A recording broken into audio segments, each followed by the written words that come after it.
And welcome back, everybody, to another episode of the Always Pressing PGA DFS podcast. This week, recapping the Open Championship and giving you a DraftKings preview of the RBC Canadian Open. In order to do so, I'm going to be joined by my co-host, as always, Jesse. How we doing, man? Doing good. Another golf hangover, Bubba. Yes.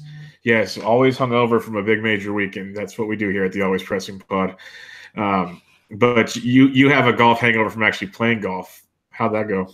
Yeah. So, funny story. Obviously, I live in Kentucky. You guys, probably everybody heard about the Barbasol and how terrible the weather was there all week long. Well, I live about an hour from the Barbasol and played golf about 45 minutes north of here, so like an hour and a half, 2 hours from the Barbasol.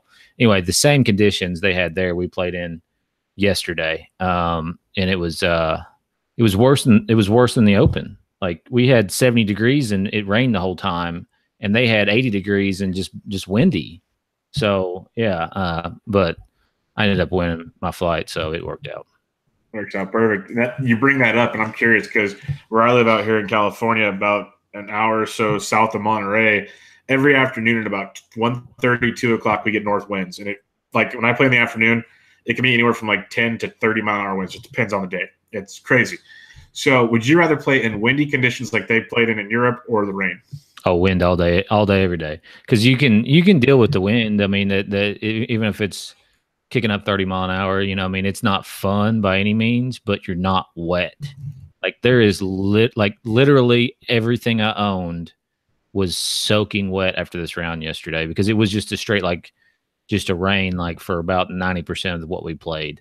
And they finally had to stop play because of water on the greens, and we got to finish up with just a mist in our face for about the last 4 holes. But yeah, I wind all day, every day, man. What about you? Yeah, I guess I'm just used to it because the rain, it gets slippery, and I played in a nice course this winter, and it was raining. It was the only time we could get on, and we couldn't reschedule because it's so busy. Right. And it was nasty. Like, you made it work, but your ball plugs everywhere. You get no roll. I'm already not that long of a hitter to begin with, so the wind kind of actually makes it a more even playing field for a guy like me. Like, they have to come back to my world because we'll get into it. But one of my favorite golfers that happened to win over the weekend, he plays more my kind of game where we don't have to bomb and gouge the course. We play with our brain. So that's how it works. Yeah. But, the wind, like you said, you can play the wind. The rain, there's a lot of factors. You're not worried about the club slipping out of your hand. You're not worried about raindrop hitting you in the face. And, I wear glasses too. For those of you who watch the YouTube, you know that, but the rest of you may not. I wear glasses, and I wear sunglasses when I play golf, and it's not easy, in their prescription. That's why I wear them. I'm not wearing them just because to try to look cool. Like, I need to see, so yeah. It's just a bunch of BS, man. But whatever, I won, so it's really all that matters, I guess. All that matters. Well, let's talk about some Open recap. It was amazing golf. I've said it many times on this show that it's my favorite major. I wasn't going to say that one yet, Jesse. That's coming, but it's my favorite major out of all of them. And I know some will argue with me that some like the Masters and everything. And I get it, but to me, what took place this weekend was what made golf great. There was 8 guys that were within a shot or tied for the lead towards the end. It wasn't. And I know we always say the weather has a lot to do with how the Open plays, and we've said that about the U.S. Open in the last couple of years. But that course, the way it played, the tougher holes into the wind, the easier holes you could birdie, but then guys tried to be aggressive, it burned them, and it was just beautiful, beautiful golf, and I thoroughly enjoyed it. What were your overall thoughts before we talk about a few players? Yeah, I mean, that course was, especially Thursday, it was like playing on concrete. I saw somebody tweet out, and I don't remember who, so forgive me, but they said that they forgot to adjust for strokes gained playing on concrete. Because, I mean, the rollout that some of these guys were getting, the 100-yard rollout, after hitting drives down the fairway, the greens were holding. No, I think the greens were very fair, and they didn't have them running very, fast either. I think they were running at a 10, so not very fast for PGA Tour standards. But either way, the golf course, I mean, it's wild to look at a golf course that's totally burnt out like that, with just splotches of green. And I think it played a little bit easier because of that. I mean, the rough itself, like the the deep rough wasn't as thick. Like if you go back and watch John Van de Velde, come up 18, if you watch that deal, which I highly recommend if you haven't seen it, it's very good documentary there by Golf Channel. But either way, that stuff he was hitting out was so thick you could barely advance it, and this stuff was more sparse, and it just lended to being able to hit it offline a little bit more, and it played a little bit easier. But overall, yeah, the golf course, I mean, like that's like a bucket list type of golf course. You know what I mean? Like, oh my gosh, if I could ever get over there and play that golf course, I think that would be like, that would be top 5 easy of my list. Oh yeah, I've already told the wife that like when we retire, I have like dreams of going to like baseball parks and everything. But golf wise, I told her we're gonna spend like a month over in that area, and we can go see your stuff if you want. But I'm gonna go play like 15 golf courses. Like that's just the way it's gonna go on there. I'm gonna knock out a bunch of them. And you looked at that. I saw after the round yesterday, they showed pictures of next year's course, and it looks amazing. Like I love links golf. I absolutely love it. That's some of my favorite courses to play is link style golf. It's a thinking man's course, and I really, really enjoy links golf quite a bit. So it was fun. Let's talk some individual stuff here, and we're going to kick it off with the Open Championship. The golfer of the year, Francisco Molinari, wins his 3rd tournament of the year, like in the last 5 weeks. This guy's good, Jesse. He's really, really good. And you jumped on board, which made me so happy to hear. And I actually, Doc, who you know from the Sports DJs, he called me today and he says he had a future on Molly and he only played it because you finally agreed with me. Yeah, well, I mean, you can't argue against what that guy has done over the last month and a half, or 2 months, or however long it's been. I mean, 3 wins now.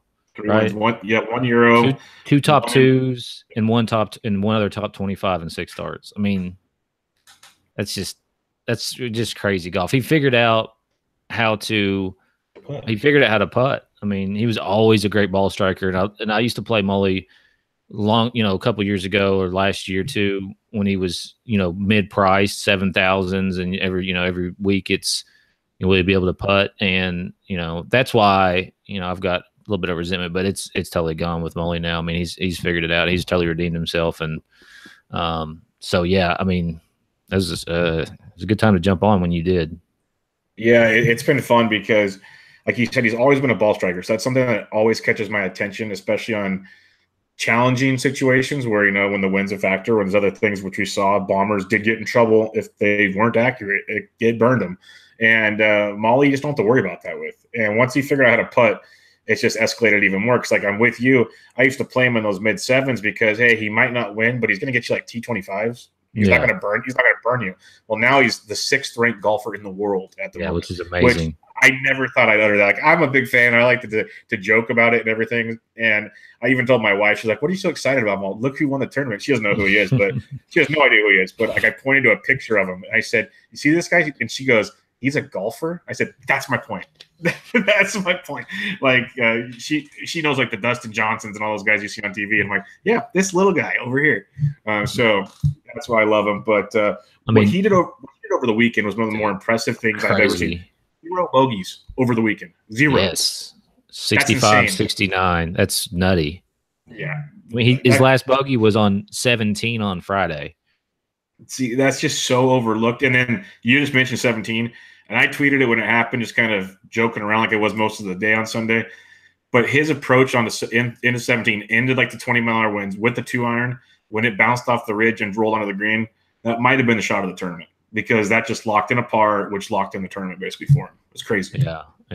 I mean, he didn't even need that birdie on 18. But then he pipes one, and he's got a wedge in his hand going into the 18th. Of course, that was playing downwind, but either way, he was still hitting a wedge in there, knocked it to 3, 4, 5 feet. Yep. And made the 3 or 4 or 5 footer, which 1 year ago Molly didn't do that shit. No, inside 10 from 10 feet in. I don't have the numbers in front of me, but it felt automatic. Like when I was watching it, especially yesterday, I was actually in years past. I was on eggshells watching him play. Oh, I was just sitting back in my couch, not even caring. Like, oh, he's got a par. He's getting 2 putt for par at least. Like I already knew. Like I had no care in the world because he was just like so locked in, and he wasn't just like flirting on the rims of the hole. He was going right down the middle. Like it was no question. So yeah, it was a ball striking performance for of all time, probably, if they had. And that's one gripe I have about this. And I'll talk about it here in just a minute. But they had shot tracker or shots gained data, which I'm sure they do behind the scenes, but they're not releasing to the public. But either way, he had to gain so many strokes to the green. Yeah, I would love it. That's one thing I was angry about. And we talked about is we didn't have, like, on the app, we didn't have any shot tracker or any of that kind of stuff, which really sucked. But it happens. And you mentioned Molinari shot on 18, which went inside the shot of another guy who wore red. And I can get inside. I can rant about how horrible that red shirt was. It is not the Tiger red I appreciate. But let's talk Tiger Woods, because I continue to fade the man, because he basically did on Sunday what we were worried about the most. And he got out of his game plan. When he pulled the driver out, it just went downhill in a hurry. So what's your thoughts on Tiger's week as a whole, I guess, or kind of the implosion on Sunday afternoon? Yeah, it was. I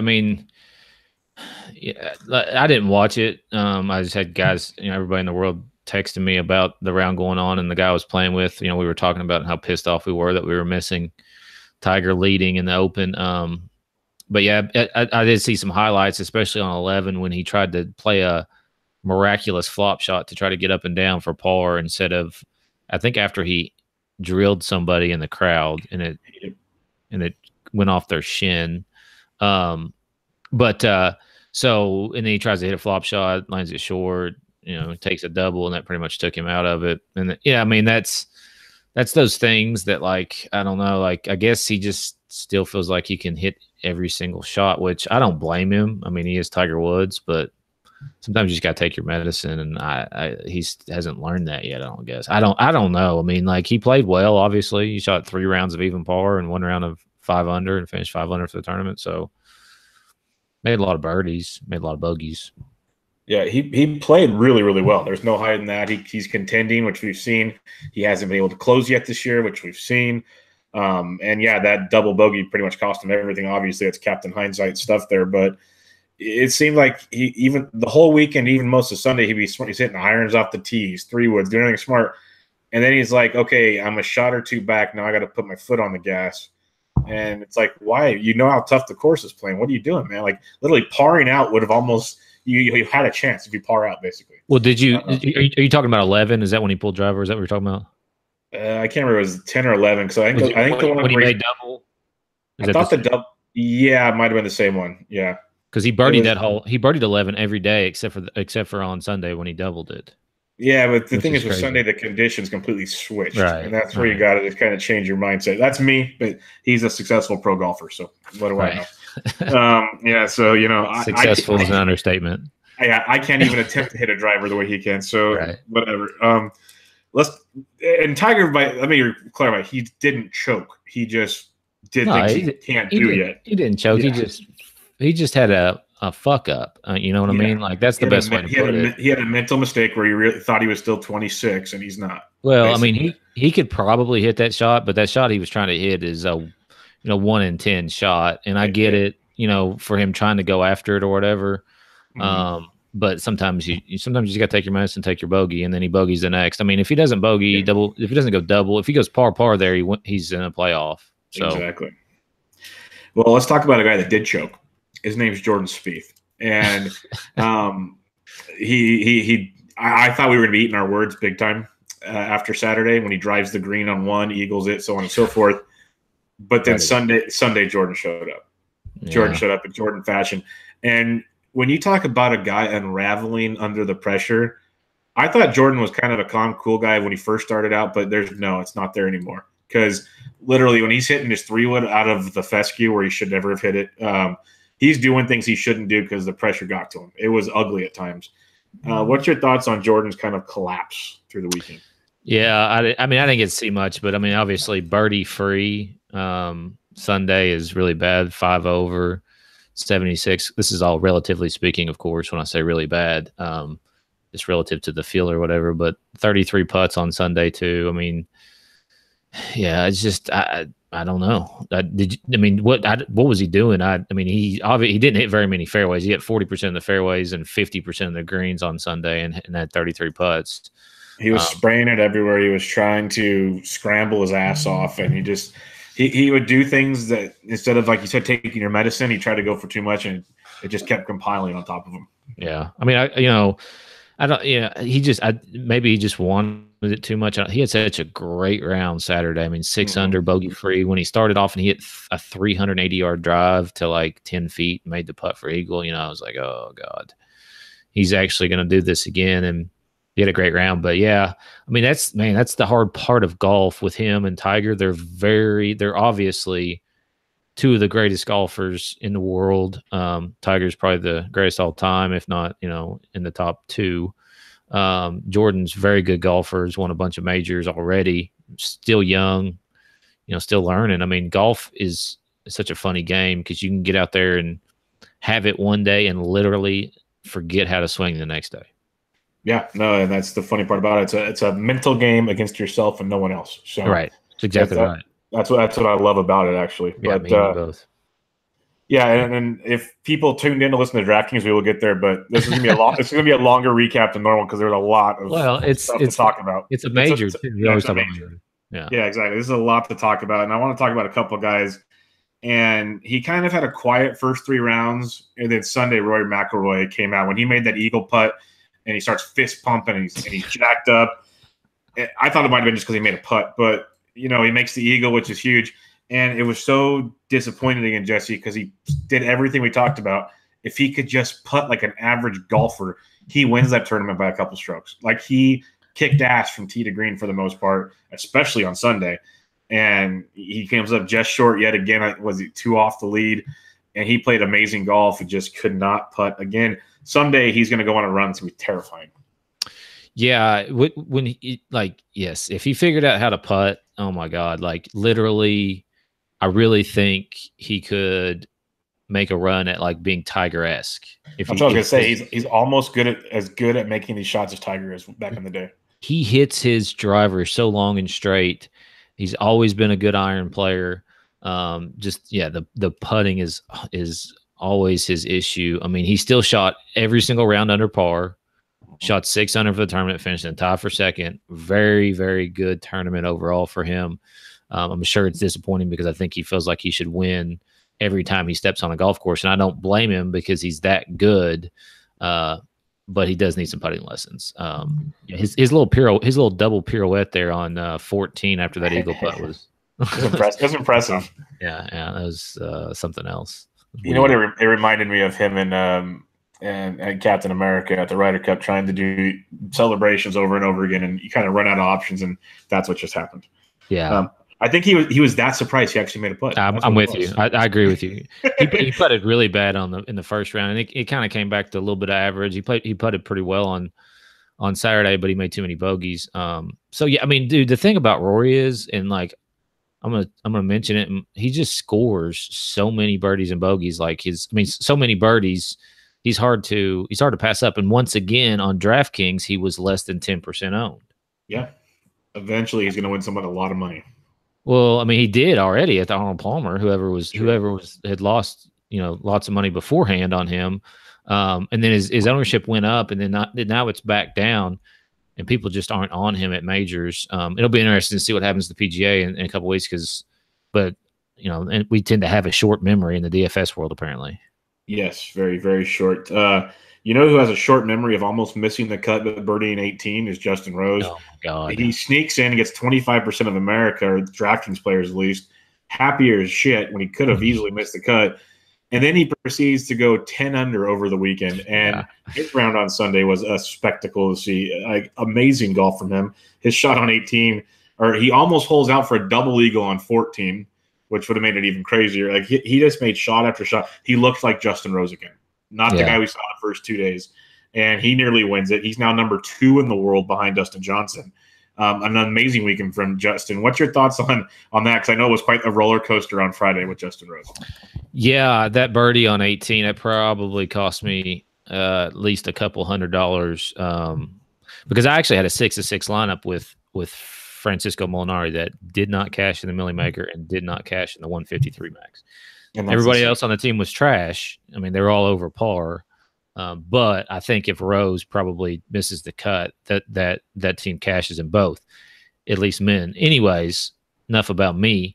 I turned it on the Golf Channel this morning to watch the conclusion of Barbasol because they started at 10 o'clock. So I turned it on just a little bit early because I was at work and just wanted to make sure I was had it on. And they had Sean Foley on there, who is Rose's coach. And he said that he thought that once Rose made that putt on 18, like a burden was just kind of lifted off of him. So like he put so much pressure on himself going into this tournament because it is his home tournament.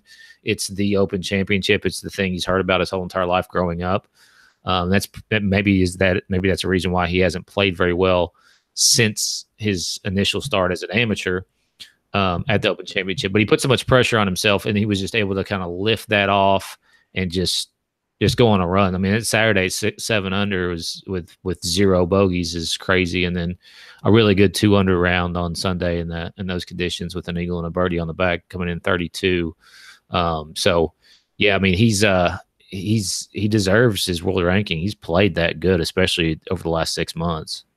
Yeah, he's been lights out good, crazy good, and I don't have the world rankings in front of us, but if you start to look at him now. And the prices, according to the odds makers, have changed also. The Ryder Cup's a lot closer than we once thought it was going to be a while back. The U.S. is only minus 110 now. I think they're way up a while ago. So, and I think there's more Euros in the top 10 than Americans now. So it's going to be fun. A couple more kind of quick hitters here. Xander made a hell of a run, came up just short, but this guy, you know, he has his rough weeks and then he has his great weeks, showing the signs of a young golfer.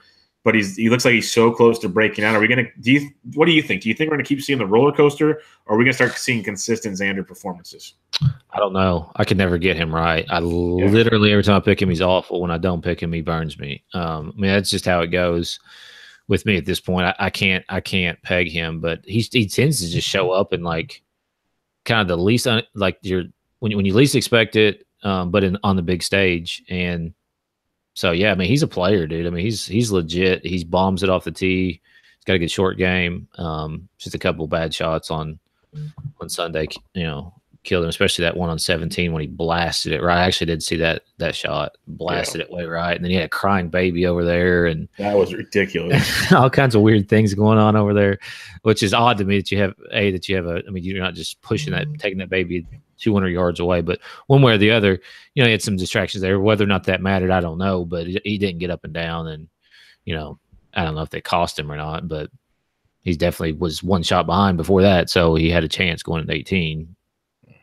Yeah, he had a roller coaster of a Sunday. He was spraying stuff. He'd have really good holes and really shaky holes, so he was all over the place, but great tournament overall, and he finished 600 and tied for second, so nothing to complain about there. Let's talk about a couple missed cut guys. Obviously, Dustin Johnson. By the time I woke up on Friday, he had already missed the cut, so that was over. And then I told you when we on our show last year, and you can probably write this down for next year's Open preview. I won't be playing Justin Thomas the first time he wins the British Open because he just looks so lost out there. It's the one tournament, as good of a player as he is, we talked about over and over, he gets to this tournament and he just looks lost. He's just gone. I don't know what it is. He doesn't have it. So what are your thoughts on those guys and maybe some others that missed the cut that, you know, Ian Poulter's complete trunk slam on Friday or something else? There's a lot of interesting missed cuts, of course. Oh, just talk about the guys who burned me on DraftKings. You and me both. I didn't play any Justin Thomas, but yeah, he started out 4 under and then that was through 11 and then goes 8 over the rest of the way. 77. He seemed like he had an okay weather draw. I don't know what to blame it on, but yeah, he's got a weird relationship. And Rahm is another one too with the Open Championship. I mean, he was in contention and he shoots 78. You know, I had him on a round 3 team or something, and he started off birdie, bogey, birdie. I was like, okay, you know, no problem. Quit paying attention. And he goes triple, bogey, double to finish out his front 9. Shoots 41 on the front. Like, he's just a complete mental midget, like you talk about quite often. DJ, man, basically 2 shots killed DJ. He hit him out of bounds on that par 5. That was so fucking frustrating. Yes, you aren't kidding, man. And because he plays that cut and he just double crosses it, pulls it out of bounds. He made a par the first day, Look, where is he? Let me pull up his scorecard. While you're doing that, yeah, because he goes OB and his next shot he pipes it right down the middle. It's like the second player is always the best player in the bag, but it's like, God damn, we're like, because he would have set up for eagle with a shot like that. I mean, he would have made eagle had he just hit that drive the first time. I mean, that's golf, but either way. So yeah, I mean, so that killed him, and then okay, so that whole 2 shots there, basically, or at least 1 shot we can say he finished at 5 6 over. Cut was 4, so he was 2 shots out, and then 18 triple and a double, just to totally just cap it off because he made a little bit of a run there, early. Or late in his round, early our time, we were all asleep, I'm sure, and was kind of coming back, and then finished his bogey double. So, I mean, I don't know. I we'll talk about DJ this week because he's in play again. That's just DJ, man. Like he hits he does some shit like that from time to time. And Poulter, I don't know, 81. That was impressive. If you're gonna go bad, just go all out, and that's what Poulter did. Poulter literally just said, I think he probably started drinking on the turn. Like he may have. He might have got an Pepperell, but it went the other way. He may have still been drunk from like the night before or something. I don't know. He just doesn't have the game. He doesn't have the Eddie Pepperell game where you show up hungover and it doesn't matter. But you heard about that yesterday, right? Oh yeah, I saw his press conference. It's pretty cool. And I think the most frustrating thing about DJ is, like you said, he was at the +3 number through 16 on the second day. Then the bogey double bogey double to knock himself out of it.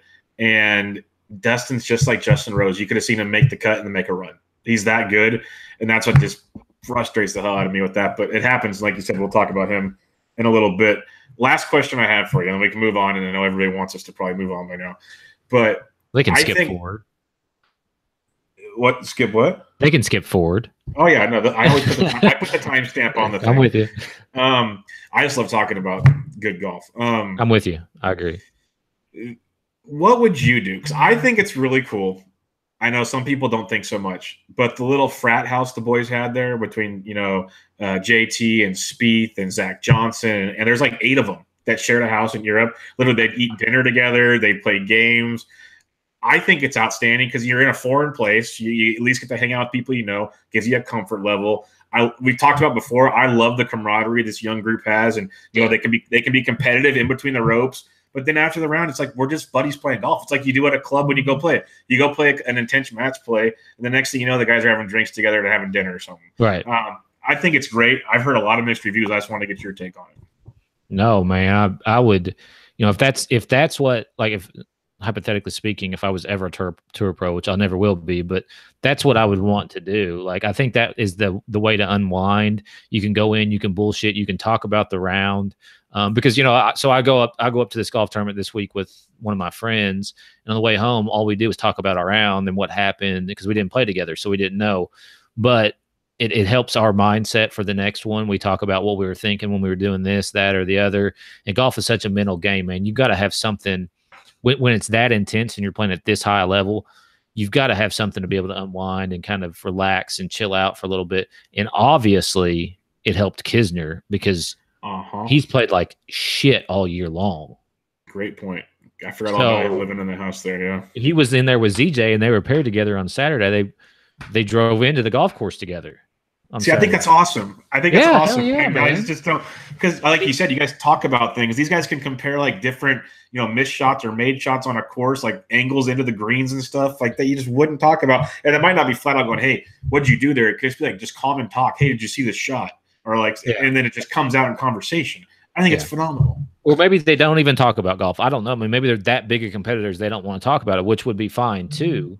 You know what I'm saying? But either way, I mean, it's I like hanging out with my friends, so why wouldn't they? I mean, they're human beings like the rest of us. So, and what's also really cool is a lot of those guys in there are going to be going to Paris together this fall. So I love seeing because we've seen how important that is for the Ryder Cup. So I don't know. I thought it was absolutely awesome, and I was really shocked. But it was mainly the old curmudgeons. I think golf should be the way it used to be, and it just made me laugh. I thought it was it was awesome. Awesome. I do have one other thing to say about the Open Championship, and for me, like, it can't be. I can't put it ahead of the Masters or the U.S. Open until they get Shot Tracker. Like, that is the most effing tilting thing. Like the European Tour just needs to get Shot Tracker. The RNA needs to get Shot Tracker. And so that way I can tell when my dude's getting ready to miss a 3-footer and be pissed off about it instead of just seeing a score magically post a, I mean, it's, I love the golf tournament. I think it's awesome, but just get some freaking Shot Tracker. You mentioned the U.S. Open. What I want to see the U.S. Open do, and I think what'll make the U.S. Open better, because the last few years it's been okay, but it's kind of been a up and down feelings on the situation. And I think Pebble will help a lot. And the reason I think Pebble will help a lot is I wish the U.S. Open would adapt like just 6 or 7 courses like the Open does and just rotate them. If you want to throw in a random here to here, that's fine.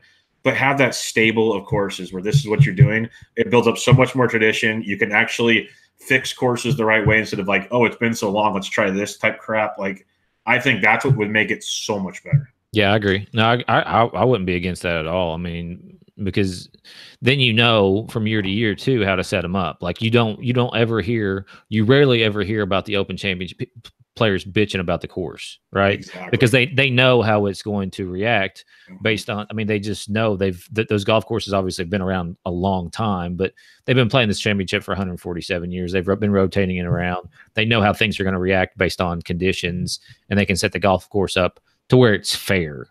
I don't know how they were talking, back in, I guess it was 99 whenever plus 31. But I think there was a lot of weather at that point. And I mean, that's just part of it too. The Open Championship, it's got a lot of weather. And that's just, so. No, I like it, but it was a great weekend of golf, and it's been nice since we've had a bunch of web.com tours lately. So it was good to, it was really good to see nice competitive golf like that. And we should get some more this weekend. Real quick, before we go to the Canadian Open, what do they have on tap for you at Fanshare this week? Or do you get a week off to relax? No, I got something over there for them. So a lot of the same stuff that I've been doing. I did put a little recap in there for the majors, or especially for the Open, obviously. And one thing that stood out to me is Rory McIlroy has been in the top 6 in points in 4 of the last 9 majors. Wow. So I'm just going to throw that out there. The rest of it you can go on there and read. Yeah, no, Jesse's piece last week was really, really good about kind of consistencies and things to look at for a big Millie Maker type major lineups. So I'm looking forward to reading that one too. It's been awesome stuff you got you doing over there. So keep that up. Thank you. RBC Canadian Open. And it's usually a fun tournament, low scoring tournament. I'll get to that in the course preview. You'll get to that in the history here in a minute. But this year's got a loaded field, way more loaded than normal, and should be a ton of fun. Why don't you give us some past event history for the RBC Canadian Open? Yeah, so they've kind of moved this golf tournament around. The last 3 years, it has been at Glen Abbey Golf Course, which is in Oakville, Ontario. So the last 3 years of course history are pretty relevant here, I think. They did have it at Royal Montreal in 2014 and then back at Glen Abbey again in 2013. But either way, Vegas won it the last 2 years. Jonathan Vegas, 12 under in 2016, 21 under last year. And he played awful coming in. I don't know if you remember or not, but he was not good coming in this tournament last year. But he beat Charlie Hoffman in a playoff. Jason Day was your 2015 champion. And Brandt Snedeker won it in 2013 when it was played here as well. Tim Clark won it in between 2014, but it doesn't really matter. So Day and Vegas and Snedeker are pretty much the 3 winners you want to focus on, I guess, if that's what you want to make note of. If you're going the course history route, that is the way to go. You mentioned this Glen Abbey Golf Course located in Oakville, Ontario. Jack Nicklaus designed course, his first solo design course. He designed it in 76. Hosted the first Canadian Open in 77. 5th time here in the last 6 years, like you said, 3 recently. It'll be the 30th and final time, though, it looks like they'll be hosting the tournament there as they plan on demolishing it and building condos. So that is just awesome. Wait, what? Yeah, that's the rumor. It's pretty much, it's like going up to vote, but it's looking like they're going to demolish the course after this year. And then they're going to rotate between 4 courses in the greater Toronto area coming up. Wow. Yeah, Jack's not happy, but he says he understands how infrastructure has to change from time to time. That was the quote, right? So, first solo design course by the Golden Bear. You think you might be able to hold that together, but apparently not. So they're going to move that around. And they talked about, I think next year it's not going to be right after the Open Championship. It might be the week before the U.S. Open. They're going to talk about tinkering the schedule there too. So we'll see how it all plays out. It's a par 72, 7,250-ish yards or so. Really cool, like kind of undulations of a course, not the actual fairways, but the front nine, a lot of it's kind of elevated. Then you go to the valley and the back nine from holes 11 to 15. Then it comes back up to the finishing holes 16 through 18. You have lots of water on the course. 7 or 8 holes get affected by the water. There's like a little river going through one of the valley holes, but not a ton to completely worry about. You got bent grass greens, kind of stuff, the typical stuff they're used to. Nothing too challenging there. Usually kind of elevated. It's jack design where he's got a lot of bunkers and kind of interesting chipping areas around the greens to make it a little more challenging for you. They say they're narrow, challenging fairways, but they're really easy to hit. Or if you go onto most of the rough, it's not very hard rough. It's typical jack design. So it's a bomber's paradise. We've seen that in recent weeks recent years by some of the guys you talked about as past winners. If you look at the leaderboards in the last 3 or 4 years, you get the random guys like a Brent Snedeker out there that can poke and prod. Ian Poulter, top 5 last year. But for the most part, you're going to have 10 to 15 guys in like the top 15 or 20 that are just bombers. And evidence is Johnny Vegas winning it a couple times and some other guys doing really, really well here. So you have a lot of that to look at here. Just bomb it away, wedge it in, stick it on the green, go from there. You got 10 par 4s. They average about 445 yards. 5 par 5s average about 530 yards, and they're very, very gettable. Lots of eagles on this course, and I believe I was reading they birdie anywhere from like 60 to 65% of the time on the par 5, so you better be scoring there. And then 4 par 3s that are not too bad either. Other than that, you can go if you want really, really deep descriptions, go check that out on the web, but that's not my style. So basically, bombs away and have a decent short game, and you're going to be just fine. Lots of birdies. The average score is about minus 17 or so. Wouldn't be shocked if this one gets into the 20s with this field we have here. Speaking of the field, we have 3 of the top 10 in the world, 8 of the top 30 in the FedEx Cup, and 33 players who played last week at the Open. And in recent years, that hasn't affected them much if they played in the Open. They played just fine here. So not too much to worry about there. Weather-wise, they're talking about scattered kind of summer storms, maybe Thursday and maybe one late in the weekend. But it's kind of one of those that might just come for a little bit, so they're not going to completely screw things up. If you happen to be out there, though, it's going to definitely soften up the course for you if you get to go back out, which could help you a ton. But that one I have to check a little more as the week goes on. With all that being said, Jesse, what are some of the key stats you're looking at? Yeah, I mean, DraftKings points, I think, are going to be key this week. Over the last 24 rounds is probably what I'll be looking at. Besides that, tee to green, proximity, and some course history as well. I mean, I do think course history is relevant, and so I'll be looking at course history quite a bit. Yeah, course history is always one I do enjoy. Current form is going to be good, but this is give you some driving kind of distance accuracy, kind of a blend of some sort there. DraftKings scoring is going to be tremendous. Par 5 scoring is going to be great. Birdie or better percentage kind of all goes into one there, but those are things I'm definitely going to be looking at.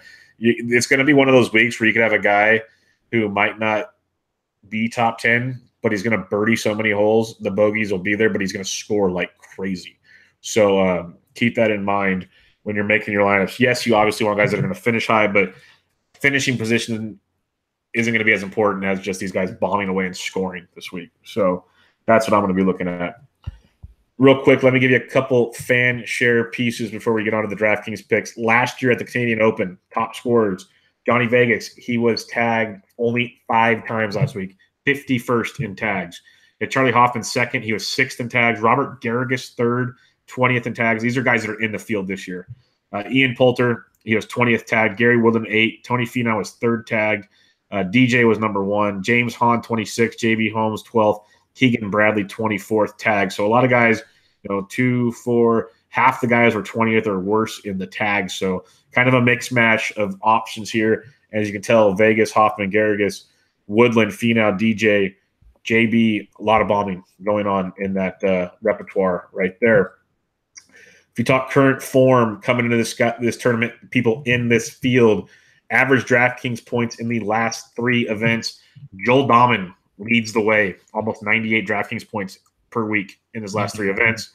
Joaquin Niemann, 2nd, about 92. HV3 at about 90. Bo Hostler, who just pulled out, I believe, so that has to get updated. Tommy Fleetwood is 5th. My boy, Stewie Sink, 6th best in his last 3 events. He's only $7,100 this week. Brooks Koepka, 7th. Chris Kirk, 8th. Austin Cook pulled out as well. Then Tyler Duncan is 10th, and he's a guy to definitely look at. And the one thing I'll mention just straight out the gate, most of those guys are cheap this week, if you believe in that kind of stuff. And when you look at the last 6 events, it doesn't change at all. So, or no, there you go. You get a couple of changes. DJ comes onto the list. JB Holmes, Poulter, and Finau migrate onto the list, but a lot of the same guys we looked at a second ago. All right. With that being said, Jesse, let's get into the DraftKings picks. We got as much info as we can as they literally came out about half hour before we started recording.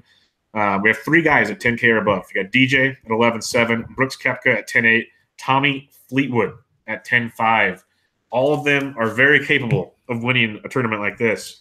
If you have to pick just one, Jesse, you can give me an argument for all 3. Give me an argument for all 3. That's fine. If you have to pick just one, who are you going with? First of all, let's. Why are there only 3 golfers above 10K? I was shocked by that because they want Tony Finau to be 70% owned. I mean, like you said, we're it's 7:50 on Monday, and it came out about an hour ago. So, it was kind of a first look, but I mean, we've obviously got models run, all that kind of thing. So we are making some educated guesses here, picks, whatever you want to call them. But 3 above 10K, that's wild. So, I mean, if I'm going to rank them out, I mean, it's hard to say not DJ. He tends he missed the cut last week. He's his last 3 events, his last 3 times he's played this golf tournament. So he's an RBC. He's sponsored by RBC, so he has to play. He doesn't have to, but he plays in these events because RBC is a sponsor. So last 3 times he's played this event, 8th, 2nd. So obviously good tournament history, good course history with the 8th and the 2nd the last 2 years. And I mean, dude is just, if you look at like his year, it's pretty impressive. I mean, you wouldn't say really that DJ's having a great year, but he has 2 wins, bunch of other top 10s. So I'm gonna go DJ up here if I'm going up here, and I don't really, I doubt people will avoid him because of the miscut last week. But it'll be interesting to see his ownership. He is the top price guy, which tends to lower ownership quite a bit. He will probably be number 1 on fan share, but I doubt he will be as high as everybody will project him to be. Yeah, all 3 of these guys are definitely up for grabs. I'm going to go DJ as well. If you want me to go narrative street, I can go narrative street. I remember reading last year, he wants to win this for his father-in-law, who is a Canadian. Yeah. He takes a lot of pride in this one. He wants this one. He wants this one bad to make Papa happy. So that's another, if you want to go narrative street angle. But the other narrative street that scares me more is a pissed off Dustin Johnson. Right. He's embarrassed for not making the cut and contending on a major that many thought he had a chance to do some damage at. I like him a ton. All 3 of these guys are great picks. If you want to go there, definitely check FanShare. You can get some definite leverage on different ownership areas here. This is a weekend you can go stars and scrubs pretty easily, in my opinion. But DJ would be my one if you had to. The rest of them, great plays. Like Fleetwood would not shock you if he just stormed through this tournament. But DJ would be my guy too. Yeah, my only issue with the other 2 is they're like, so their proximity stats are not very good over the last 24. So I mean, DJ just ranks so high in everything. He's pretty much the best in the field at just about everything he does. So that's why he's number 1 player in the world. So that's why I would go DJ. Like you said, you can make a case for all 3 of them, but there's only 3 golfers above 10K. Yeah, there's a couple we're about to mention in the 9s. I swore would have been at least 10.5 or 10.4 or something. I'm shocked. The second one you're going to. The second one I predicted 10.4, and I'm shocked. Yeah. So let's talk about it. 9Ks. You got Sergio Garcia at 90. And look, we have like 7 guys in the 9Ks. We always have 4. Sergio Garcia at 99. Tony Finau 98. Bubba Watson 96. Cooch 95. Neiman 94, Jimmy Walker 93, not Johnny Walker, Jimmy Walker. Gary Woodland 92, Ian Poulter 91, and Kisner $9,000. Quite the arsenal here, Jesse. Who are you looking at? Yeah, I mean, I've got a bunch of these guys checked off right now, and I'll have to narrow this down at some point. But I mean, Bubba is very interesting at 96. I think that's a decent price on him. He has made the cut the last 2 years. He was 42nd last year, 2nd in 2015. So, I mean, not great necessarily course history, but he's coming off the miscut at the British Open. Last time he miscut at a major, he won the next week, the Travelers Championship. Not going to say that's going to happen again, but it's not a bad price for Bubba there. He ranks out pretty well as far as DraftKings points. Obviously makes a ton of birdies, and proximity's been good too over the last 24. Other than him, I mean, I personally, I'll probably go back to Poulter, just because I hope people lay off of him. He was third here last year, and that's when he was not really playing the greatest golf. I mean, he was playing okay, but he's definitely a much better golfer at this point than he was last year at this, at the same time. So I do like going back to Poulter. Woodland's interesting. He has really good course history. That price though kind of shocks me just due to his year. I figured he'd be in the 8s, so 92 is a little bit weird. He hasn't had a good finish since February. So I mean, he's had a 23rd at the Memorial. Other than that, Neiman's interesting. Kuchar, man, we didn't talk about him, but he top 10 last weekend. Again at a major. And obviously Finau. I mean, Finau will probably be chalky. So I might avoid Finau completely this week. So I might be just burning all my money. I don't know. Yeah, Finau I absolutely love. Like, I think he easily should have been 10K.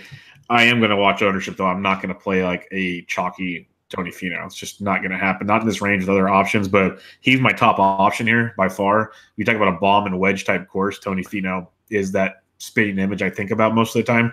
So I love the price tag you're getting here, and I'm afraid everyone's going to love this price tag. But that's my top option there. But then Bubba at 96, I think is a great pivot.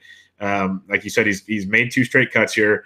It's a new Bubba. We talk about it all the time, but there's a lot to be said about that. And of course, if he has to avoid bunkers in the fairway, or he has to avoid a creek, or move things around, stuff that fits his eye, this is definitely somewhere Bubba can make things work and then let his short game do his trick. So Bubba at 96, I think is very interesting. Cooch is going to go way overlooked at $9,500. People are going to see his price tag and say, not a chance. This is an $8,000 golfer every week. We're not paying 95. Well, he's played, like you said, top 10 again last week. He played well here last year. It's Kuchar. This is what Kuchar does, guys. And he already had that hiccup earlier in the year. So Kuchar at 95, I think, will be super low owned in this range because Neiman's 94. Everyone's going to want to play Joaquin Neiman. So Kuchar at 95 could be an interesting pivot. And then the other guy I like here, and I'm with you 100%, Jimmy some more Ian Poulter at 91. He finished top 5 here last year. And this course fits his golf game if he hasn't completely gone off the rails after last week, which I don't think he has. That was just weird because he's been playing so well the last couple months, like we've talked about many times. So a guy like Ian Poulter at $9,100 is someone I definitely like as a rebound, another low owned. So it's a deep range at 9K, but you can definitely have some good pivots here, which I do like quite a bit to play with. Yeah, going back to your Cooch deal there, he hasn't broken 20% anytime he's been over $9,000 this year. He's been over $9,000 a few times, but he's been mostly low to mid-teens.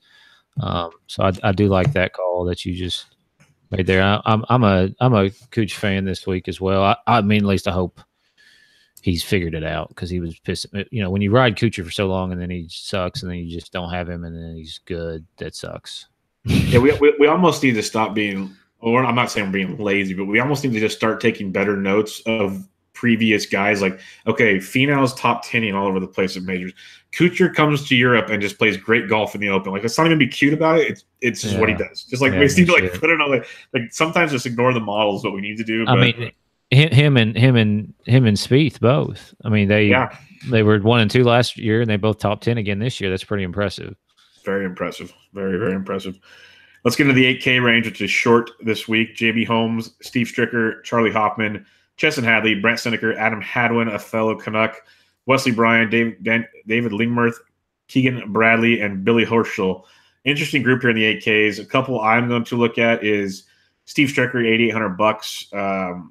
If we're just going to go with accuracy and bring it in, this is your guy. I'm concerned he can't keep up with the pace. But I'm looking at him because at that price point, I don't think he's going to own it all. Every time we don't think he's going to keep up at courses like this and tournaments like this, he does it. So I have to at least acknowledge him and dig into him some more. And I think he's a pivot off the guy at $8,700 who I love is Charlie Hoffman. He said he lost in a playoff last year to Vegas. He plays well at this course. He can bomb at this course. Another good Open for him, something he likes to do well. $8,700 for Hoffman I think is too cheap in this field. And it's a good field, but I think he's still too cheap. He should be in the 9,000s in my opinion. So I like those two up top for sure. You can give Hadwin a look. He looked great at the Open, and he's been much better of late. So maybe he's starting to find that stroke again and going home. Could be big at $8,400. Lingmer's up to $8,200. No one's going to pay that price for him, but he's been outstanding. I was riding him before the Open, and then even this last week at the Barbasol, he played really, really well. If my DraftKings page would open, but there we go. He finished T15, and after a T72 of the John Deere, but then a T11, T48, T19. He's been very, very good of late. Don't mind him. And then lastly, in this range, I can't ignore him, and everyone hates him, but $8,100 for Keegan Bradley. It's too cheap. I'm sorry, it's too cheap. He struggled at the Open. That's what it is. But T13, T47 coming into that, he missed the cut at the U.S. Open. Then T23, T7, playing really good golf, making cuts. Fields like this, he actually rises closer to the top. And $8,100, I think, is a great play. So give me some Stricker, Hoffman, Bradley for sure. I'm looking to Lingworth and Hadwin. Who do you like in the 8K range? Yeah, I like Hoffman quite a bit. I'll probably have him in quite a few lineups. He's got really good course history here. Another guy who has really good course history is Brandt Snedeker. Not the best recent form, obviously, so I think that could depress the ownership a little bit. But obviously, past winner here when it was at Glen Abbey in 2013, fifth in 2016. Didn't play here last year. Cut off miscut at the Open Championship. Did not play well. But he was third at the Greenbrier, which is probably more similar to this tournament than the Open ever will be. Exactly. So, I think he's got a couple of things going for him. Coming off the miscut, and he just has really good course history. So those would be the two for me in this range. Some of these names are weird. This pricing is just getting stranger and stranger the further we get into it, but I do like Hoffman quite a bit. Yeah, I think Hoffman's a very, very good play. I'm scared about how chalky he might be. Him and Finau, two of the guys I'm really worried about. But hey, we didn't even talk about it. The Millie Maker had 5 dupe lineups. Chalky was king yet again. Oh, and if Tiger hits that putt on 18, one guy wins it by himself. So yeah, he goes from can you imagine that fucking $10,000 built off of that shit? The other thing about the Millie too was it was duped 5 times, and if one person takes Tiger, and of those 5, if one person takes Tiger over Fleetwood, they win $1 million. Yep, that's and crazy. They would have left $500 on the table. So that lineup was duped 5 times. It used the full $50,000 in salary. And it's funny because everyone was saying, see, you don't have to be different and leave money on the table. But Jesse just told you if you left $500 on the table, you win $1 million.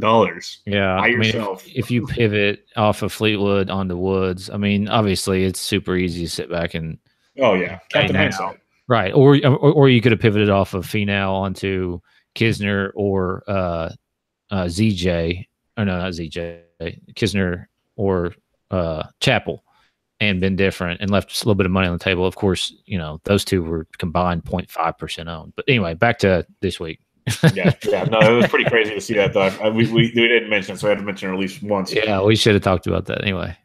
Let's go 7,500 and above. You got Ollie, Patrick Rogers, Lovemark, Benyon, Kevin Tway, Martin Keimer, Siwoo Kim, Chris Kirk, Danny Lee, Andrew Putnam, Blom, Shane Lowry, Ryan Armour, Keller Craft, and Johnny Vegas.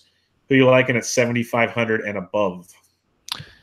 Well, so for me, it's going to be more at 76 and 75. So I think Vegas is interesting because, like I said, last year he came into this tournament playing awful. He was not good because I remember, so he'd missed 1, 2, 3, 4, 5 cuts in a row coming into this tournament last year, and he won. This year, he's missed 2 in a row. And did you hear the story about him too? Like getting to England at like 9:30, and he teed off at 10:30. Yeah. And they didn't have his clubs, so they had to have custom made ones there when he showed up. He's never hit those clubs, and he still only shot 5-8 over. It was impressive. New clubs, never seen the golf course. So, anyways, I do think he's interesting. Last year he was next to not owned. He was 3% owned last year, and he outscored everybody by like 20 or 30 points. But either way, I think Vegas is interesting. And the other one would be Kirk. He has put on a pretty good showing here recently as far as his form goes. He played at the Barbasol this past week, and he finished 40th. So not a great finish, but I mean, he shot all rounds under par, hit a bunch of greens. And I was watching somebody tweet about him throwing darts. So his proximity numbers have been pretty good here recently. Maybe that's inflated by that kind of easier golf course. I don't know, but he's been scoring DraftKings points pretty well too. So I do like Kirk. So Vegas and Kirk for the most part for me in this range. Who you got? I like a couple if you want to get really GPP. It's a guy we get tilted on a lot, but he's actually made 15 of 20 cuts this year. In his last few events, T26, 74, T19, T37, T17. It's a 5 straight cuts. I'm talking Jamie Lovemark at $700. Ooh. He's a tilting putter, but if you want to talk bombers and scoring in a GPP, I can definitely look at Jamie Lovemark some more. A guy that's coming in a much better form of late, Kevin Tway at 77 is another one. But I do like Chris Kirk a lot. I'm with you there at $7,600. He's one I definitely had circled in that range. And then one other one you can look at. He's been everyone's darling of late. I'm worried he's going to be a little chalky down here. He's coming off a miscut at the Open, but a T21 in the second before that at the Greenbrier and the Quicken Loans is Ryan Armour at 7,500. Was playing really, really good golf before the Open miscut, which you kind of have to take with a grain of salt. So those would be the ones I'm looking at there. Kirk is my favorite out of that group. I'm with you on that one for sure. But the ones I like more are below 75. So tell me, who do you like 7,400 and below? Yeah, Joel Dahlman, obviously top of the list. He's number 2 on this model I made because he's just scoring a ton of DraftKings points. I think you mentioned he was first over the last 3 tournaments or something. Is that right? It's like second or third, I think. But yeah, he's right. He's near the top. He's doing very well. He had a miscut here. He had a miscut here last year, but I'm not worried about that at all whatsoever. So, big fan of his this week again. Will he be chalky? I don't know. Like he was scheduled to be super chalk at the was it the Greenbriers at the with the John Deere, and he didn't turn into it. So I don't know. I think Reevy's interesting at 73. He's played this. He's got pretty good proximity stats. That's what I was going to say. No, he's played this course well. Troy Merritt coming off the win. I don't know that I'll play him at all, but he played well and he putted very, very well this past week. JJ Spawn scoring a ton of DraftKings points. I think Harold Varner is underpriced at 7,100 due to his recent form. He's coming off. What did he do the last couple of weeks? Because I avoided him at the John Deere as well, and he finished 6th because I thought he was going to be chalky, and he was 11% owned. So him and Dahlman are kind of similar to me as far as I don't know where their ownership is going to lie, but he's 5th and 6th in his last 2 tournaments. And then Burgoon, most definitely playable. Sam Ryder's very playable. Hoagie's all right. Sabatini. And Jim Furyk's interesting because he's got really good course history here, and I don't know if that's just because some old rounds or something are creeping in. Obviously, he's not that great recently, but 7,100. I mean, I'll leave Stuart Sink up to you. I agree with you on Dominant 74. Another guy at 74 I like a lot, Keith Mitchell. Perfect kind of setup for him, bomb and gouge type course. T7 at the John Deere, which I liked him a lot there, and I think he could do well here on this one. After that, Nick Watney always gets my attention when he's down here, but I think I don't need to go there this week. But $7,300, he's intriguing. Tyler Duncan at 72. I agree with Sam Ryder. I think that's a crazy low on play. I've already heard his name quite a bit, so be careful there. HV3, he's too cheap for his recent form. Agree completely there. I like Ryder and HV3. Could be chalk, but very, very nice plays. If you want a $7,100 pivot, it's a guy I talked about on the pod a couple weeks ago, and he's been playing really well at these kind of courses where he can just bombs away. He did miss the cut at the John Deere, but T21 at the Barbasol, T47 at the Greenbrier, T13 at the Quicken Loans. We're talking Steven Yeager, a guy we talked about before. So he's very interesting at the $7,100 price tag as a potential pivot off some chalkier plays. And then, Stewie Sink at 71 is just outstanding. If you play Sink and Kuchar together, you get the 2 bald white guy tandem. It's just going to be dangerous on your roster. So Sink at 71, I think, is a great play on this course. And the last guy I'll mention, because I think he's crazy underpriced for his skill level. We've seen him compete on and off all year. And, yeah, he missed the cut of the John Deere, but prior to that, a T30 at the Greenbrier, T32 at the Quicken Loans, T38 at the Travelers, T37 at the FedEx, St. Jude. I'm talking Brandon Harkins at $7,000. I think he can be a nice bottom of the pat type guy here. So This is kind of why I could see a Stars and Scrubsy approach. And for those that listen regularly, it's not my style. But on this tournament, you can definitely load up and take some chances down below because, as I mentioned earlier with the fan share deal, a lot of those guys that finished top 10 in DraftKings scoring that are in the field this year were not that popular. So you can definitely pick and prod down below. And they were low priced as well. So you can pick and prod through this region. One other guy I would keep my eye on, I don't know that I'll play him at all, is Cameron Champ. He hits it about 3 miles. Normally you would say, somebody hits it a mile. He hits it about 3 miles. So I think he's interesting. He recently won, I believe, on the web.com. Yeah. Yep. So 7,000. It's not a bad call. Let's go into the 6Ks where there's a lot of options down here as well. Who are some guys you're targeting down here?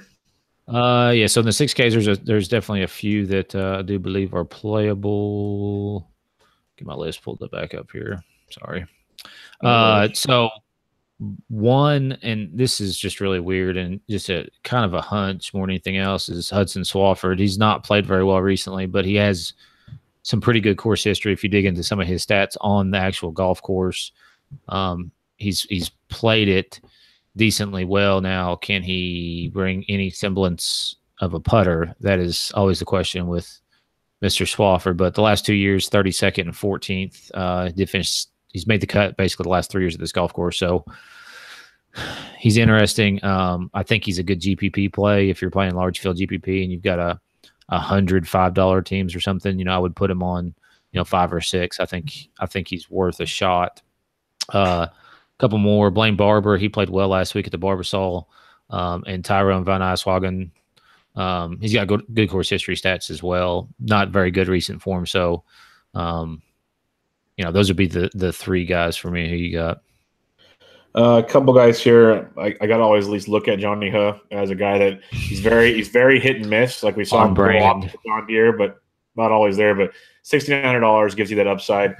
Nick Taylor at $6,900, another bomber that's played really, really well of late. So he's an option down here. I like your Van Eyswagen pick. Couple others, if you want to go down here, everyone's going to go to Garrigus again at 69. I'll go elsewhere, but he's there.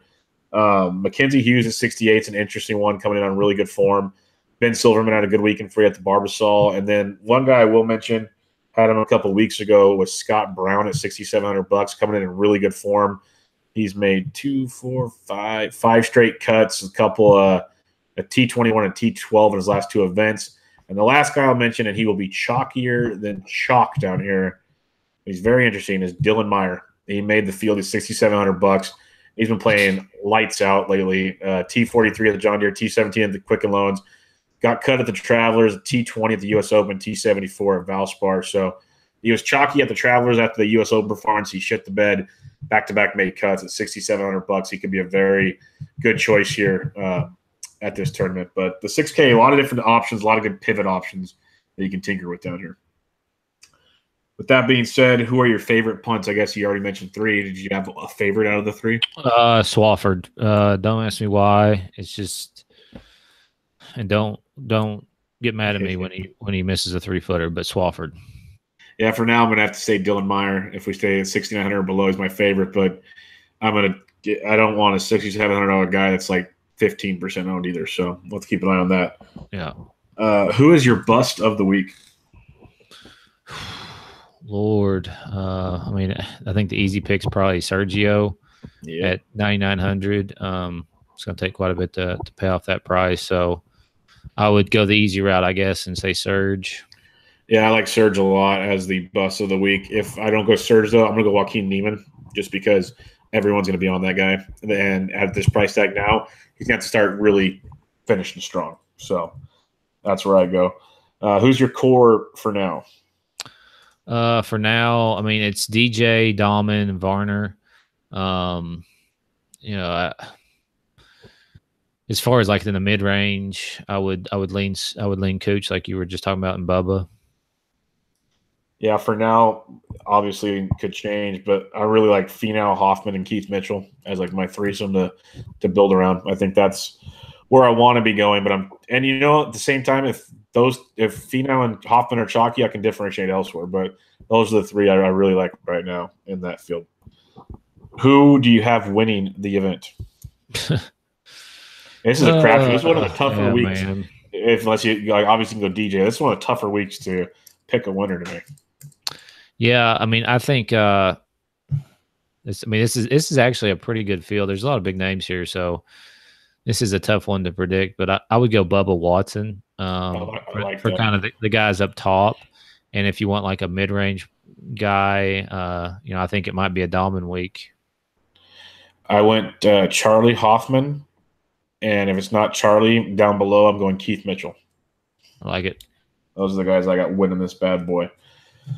Well, we did it. Little first look. Not a lot of time, but we got it in. Any final thoughts as people get ready for the RBC Canadian Open? Actually, a really fun weekend. Yeah, it should be a good golf tournament. A lot of birdies this week, so a little bit of a change from the Open. But either way, only a couple more weeks to the PGA Championship and the final major, then the FedEx Cup, and we're winding down. Believe it or not, PGA Tour season. Yep, PGA Tour season is almost over. Tiger qualified for the Bridgestone. Yep. Buried that lead as well, so he'll be in the field there trying to win his 9th title, so that'll be pretty impressive. But all in all, should be a ton of fun. Check out Jesse on Twitter at DFS Golf Gods and his work over at Fanshare. I am at BDentric. We are at The Sports Degens, thesportsdegens.com, so go check us out there.